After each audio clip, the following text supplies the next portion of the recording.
Bonjour, bienvenue à toutes et à tous sur Cocotte TV. Aujourd'hui, une nouvelle vidéo de présentation qui porte sur une nouvelle carte mère de type gaming, la Z170A Tomahawk, qui provient donc de chez MSI. Une carte mère qui est à destination des derniers processeurs Intel Skylake, donc avec un socket 1151, et qui sera vendue dans le commerce aux alentours des 140 €.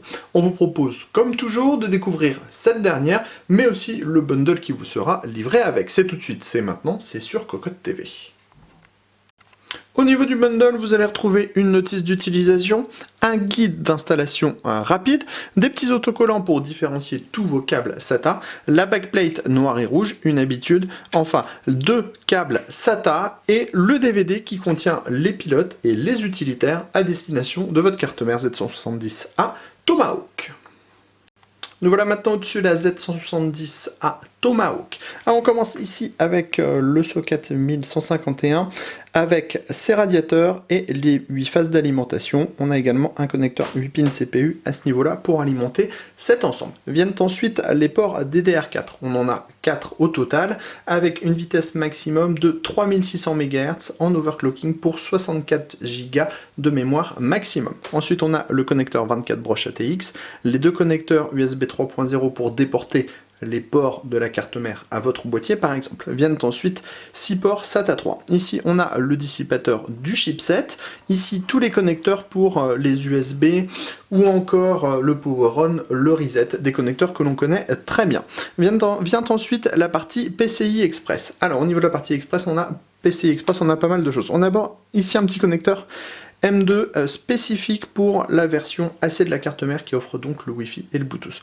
On a ensuite ici un M2 full size donc qui supporte le PCI Express.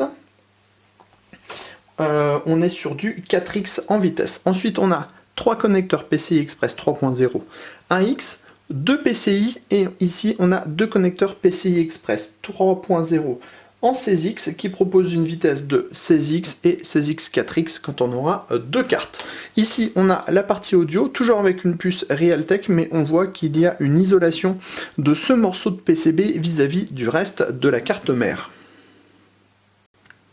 Au niveau des connecteurs arrière, on va retrouver un PS2, 2 USB 2.0, le DVI, 2 USB 3.1 Gen 2, donc des 10 gigabits par seconde, un HDMI, un Ethernet 1000 sur base Realtek, 2 USB 3.0 et enfin le son en 7 points avec sortie optique.